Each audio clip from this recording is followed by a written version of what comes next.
Criminal activities generate enormous profits, the legitimate possession of which is difficult to justify. Transforming a suitcase full of dirty money into a current account with legal tender is an activity which is highly dangerous for society. It guarantees the free enjoyment of the fruits of crime. It distorts market competitiveness and artificially lowers prices, contributing to unemployment. According to experts, between 2 and 5% of the world economy is generated by the laundering of money from crime.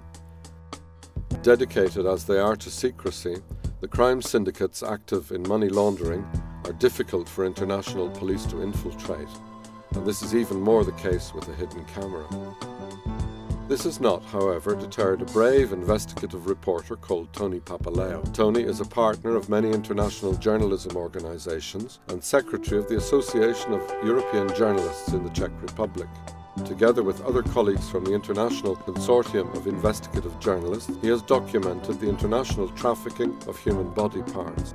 As a correspondent for Slovakian state television, he has verified the correct management of international adoptions. For the Global Investigative Journalists Network, he has succeeded in blocking an illegal tender for €30 million. These images of Tony, passing under the name of Corleone, who undersigns bearer shares, have been used by the daily newspaper Hospodářské noviny in order to denounce existing regulations. To infiltrate the world of money launderers, Papaleo slowly and gradually managed to gain trust among criminals using his real name. Presenting himself as a corrupt journalist with serious drug and alcohol problems, Papaleo builds on this image until, in June 2012, in Bratislava, an informer proposes an urgent financial job in Hong Kong for a friend. Convinced that he has finally managed to bait a big fish, Tony, together with his colleague, even Brada, arrives at the appointment of the hidden camera. Hi, Giorgio Armani, Antonio Aldo Papaleo, Giorgio. I introduced myself to them with my true name and profession. I even showed them my journalistic ID. During our first meeting, they were not giving me much information. In reality, it was very clear, only the fact that the business in himself was not legal, that it would take just few days of my time in Hong Kong. It will transfer the company, and it will be contract between two companies where we will pay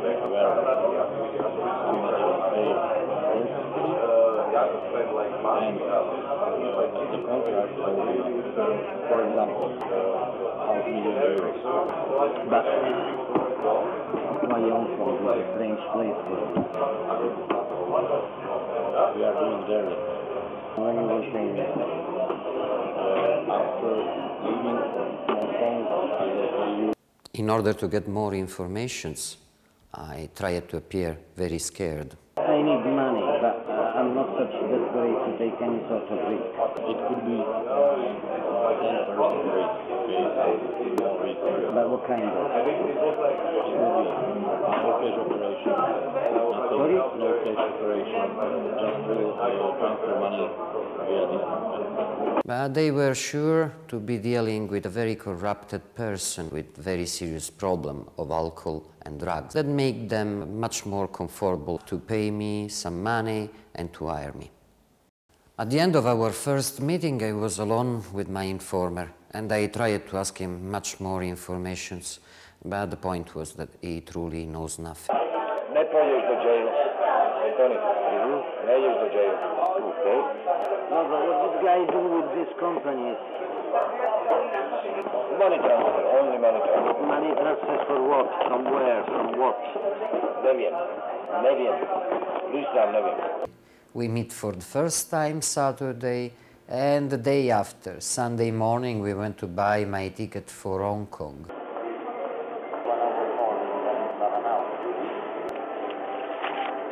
They anticipate me money for the expenses, but I was not very comfortable in receiving this money for the simple reason that this action could have been interpreted by a judge as my participation to a crime. That's why I deposited the money on the bank account of the European Association of Journalists to have the money accounted by a no-profit organization.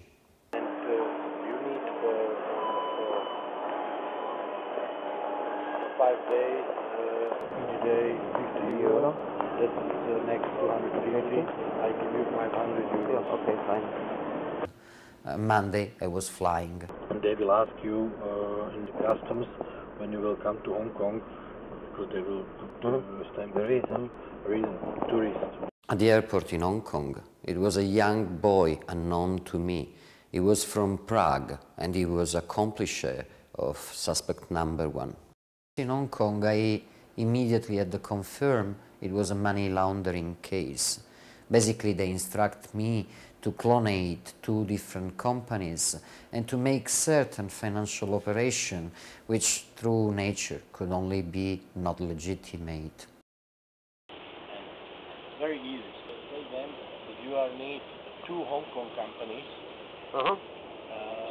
with bank account. And listen, it's no risk there. It's no guns, nothing. Yeah, it's now are existing companies, and they did some bank operations, and now will be transferred to these companies by the contract, and if will be something happen, nobody can complain you and nothing, because they did something else now, and it will be seen that this company which you will set up now, it's 5 months after.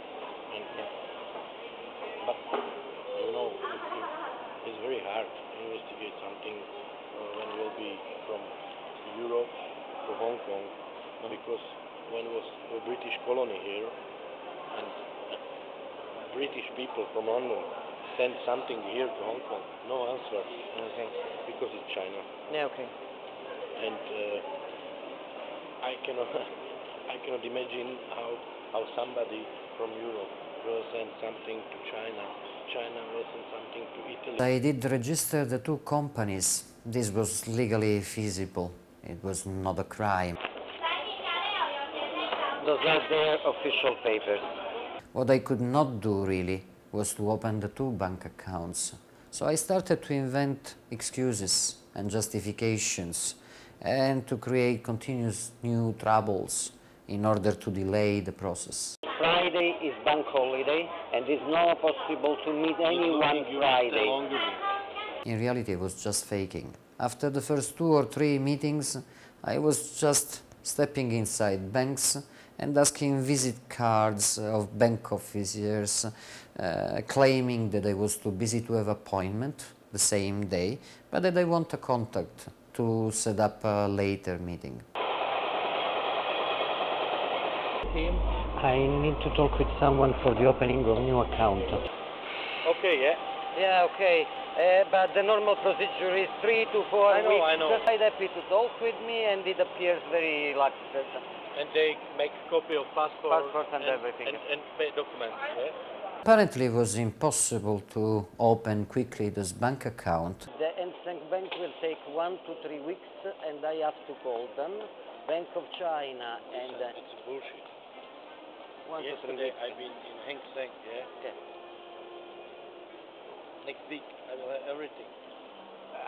She was probably And prudential. Listen, but what I said to you, because now it's some rules, yeah? I cannot say somebody and after you will call. Yeah. It doesn't exist. What do you sign in Heng Seng? 2 or 3 pieces of papers that they submit me. And they were in mostly in Chinese, so I did not care for what. But they were proposal or request for opening account. At the beginning, my justification were logical. Obviously, after days and days, I started to lose credibility, but somehow I managed until the last day.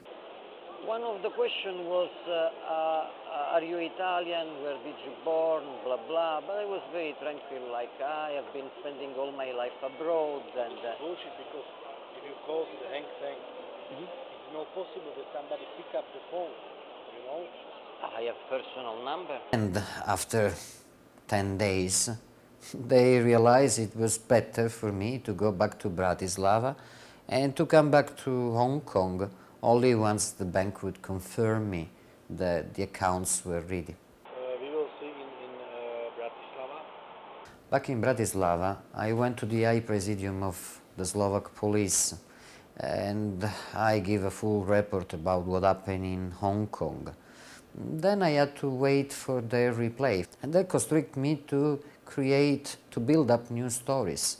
I had again to lie. I started to invent personal problems and family problems. At the end, after 7 or 8 days, Slovak police informed me that money laundering is not a crime in the Slovak law, and moreover, that they could not be sure that it was really dirty money.